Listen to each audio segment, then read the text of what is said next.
I first heard about the idea of working from rest rather than resting from work in 2006 at a conference in Sheffield, England. Before me, projected on the screen, was the image of a semicircle, one side labeled work and the other rest. The image served as a visual depiction of the rhythm of spiritual formation. But as the presenters talked about rest, whether it came before or after work, I felt my throat tighten. At the time, I was exhausted.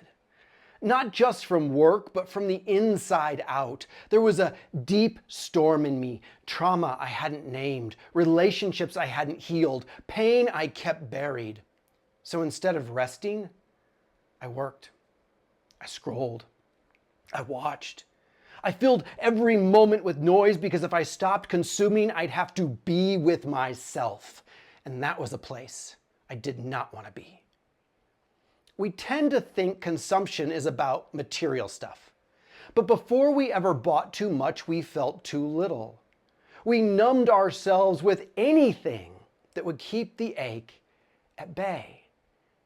In this way, consumption becomes spiritual. Distraction is our religion and consumption is its sacrament. We take in media, messages, stimulation, not to be shaped, but to forget. We scroll, not to be informed, but to be invisible to ourselves. And what we avoid most isn't boredom, it's pain. And the truth behind that pain, that something in us longs to be known. Thomas Merton said, there is a form of violence in our overwork, a frenzy that kills the root of inner wisdom. I'll add, there is a form of violence in our overconsumption, too, because what we consume consumes us back. And we don't just consume goods, we consume people. We consume experiences. Ever notice how we say, I'm into experiences, not things, and then turn experiences into things? Photos, posts, proof that our lives mattered because we were there. But we aren't shaped by the journey. We just collect it like a souvenir. And people, we don't relate, we leverage their attention, their beauty, their energy, their charm. Instead of connection, we extract, swipe, ghost, repeat. Because when consumption replaces communion, people become content. When we talk about consumption, we need to ask why we're consuming in the first place. What are we actually hungry for? Connection? We scroll social media but feel more isolated. Meaning? We binge shows but wake up empty. Pleasure? We Netflix and chill but remain unsatisfied. Adventure? We vacation intensely but return more depleted than when we left. Think about it. We've never had more access to entertainment, information, and connection, yet rates of loneliness, anxiety, and depression keep climbing. The very tools promising to fill us are hollowing us out. This isn't about digital minimalism or some puritanical rejection of pleasure. It's about recognizing that our souls need nourishment, not just stimulation. We consume to forget our production is meaningless. We binge to escape the futility of our labor. We scroll not because we're curious, but because we're empty. And underneath it all, our soul is still waiting. We've built an entire economy on the premise that happiness comes from having more and experiencing more. More options, more content, more notifications, more followers, more stuff. But what if the path to wholeness isn't through more, but through less? Less noise, less distraction, less accumulation. What if, in the words of Mary Oliver, your one wild and precious life isn't asking for more content, but more contemplation? The market wants you constantly consuming because a satisfied person is bad for business. Contentment doesn't drive quarterly growth. Your peace doesn't maximize shareholder value. So algorithms are designed to keep you scrolling, clicking, watching, buying, but never arriving, always wanting. There's a violence to how fast we move now, how quickly we inhale experiences, how rapidly we form opinions, how instantly we expect responses. We've lost patience, not just with loading screens, but with the unfolding of our own becoming. We expect transformation at the speed of consumption, but souls don't work that way. Growth is slow, healing takes time, wisdom accumulates gradually. When we're constantly consuming, we're never digesting, never integrating, never allowing ourselves to be changed by what we encounter.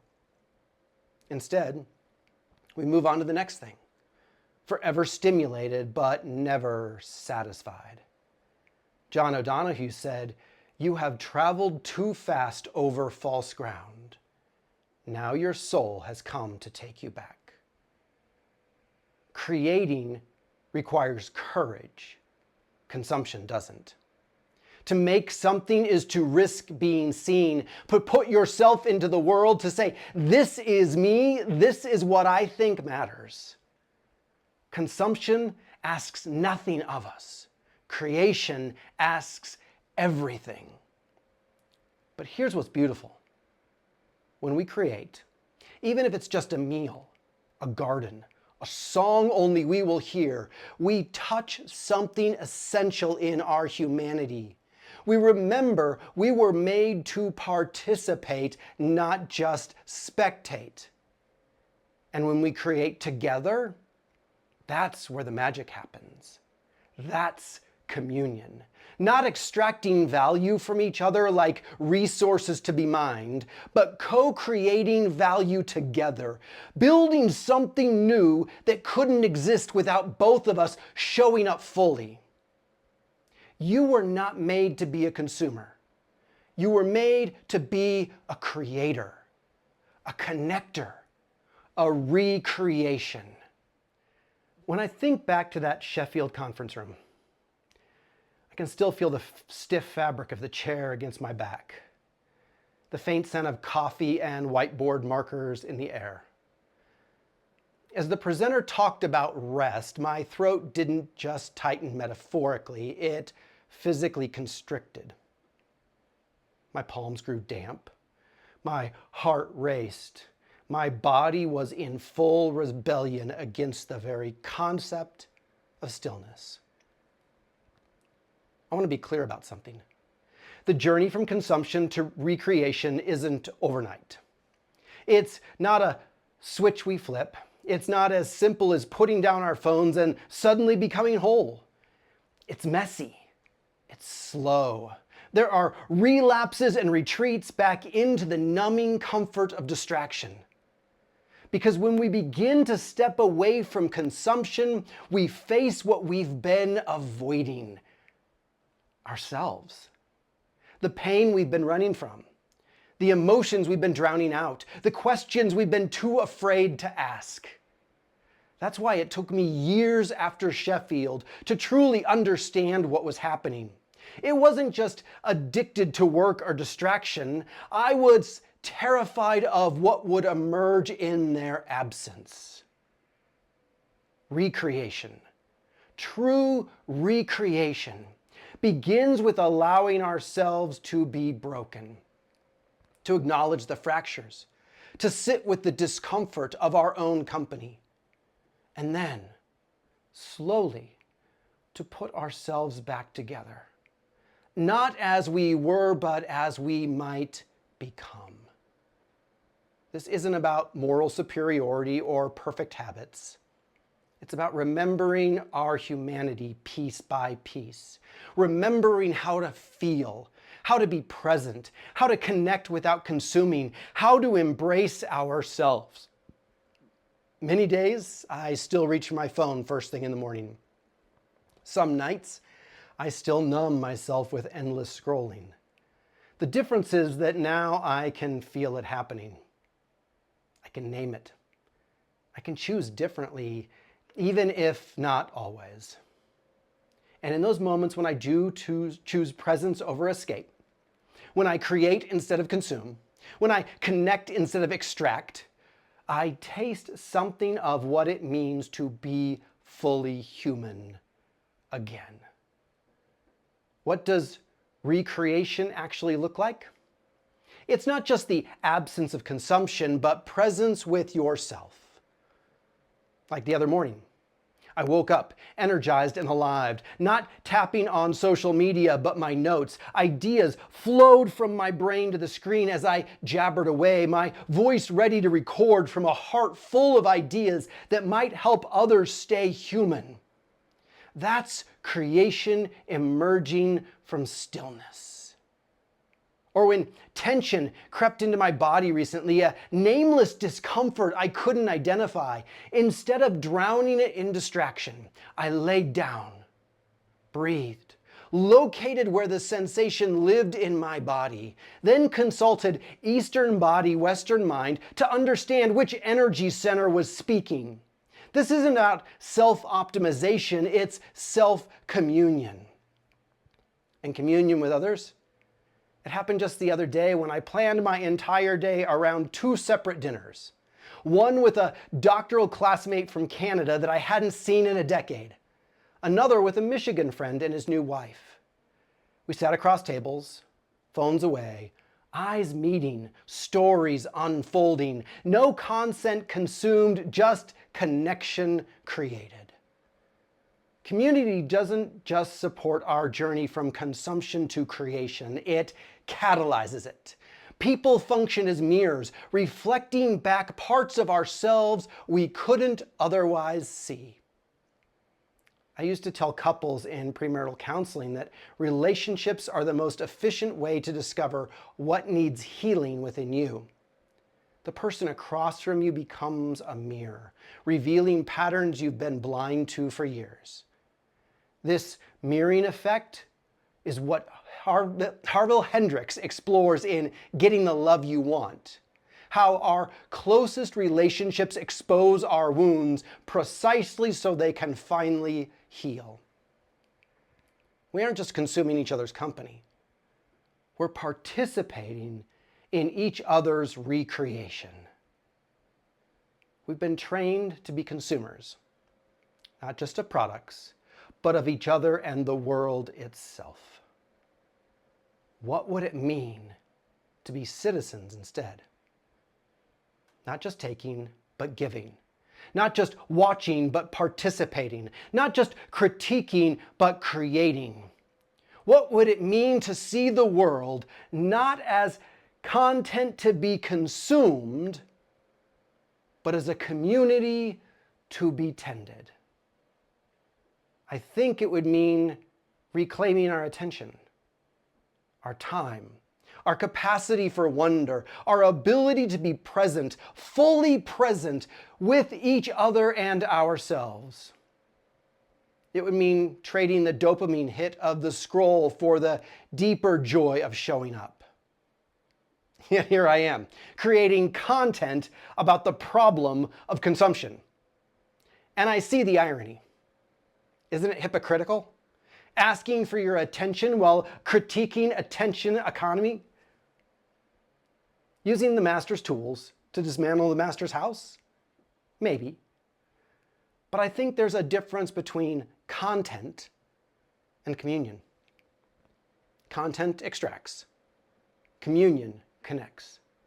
Content consumes your attention. Communion invites your presence. Content wants your eyes. Communion wants your heart.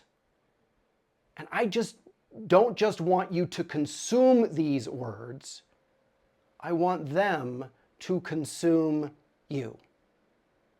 To burn inside until something shifts, until you put down the phone, until you remember who you are beneath the noise. This isn't content meant to be scrolled past. It's an invitation to step off the conveyor belt of consumption altogether. So what do? We stop. We listen. We close the tab. Turn off the feed. And we feel again the ache, the boredom, the silence, the holy return. We don't stop consuming because it's wrong. We stop because it's numbing us to beauty, to presence, to play, to people, to the divine. So how can you start your journey to recreation? Here are 3 options, all based on how much time you might have in your life right now. If you only have an opportunity for a 60-second reclamation survival practice, put your phone in another room. Sit, breathe, ask, what am I feeling right now that I usually scroll past?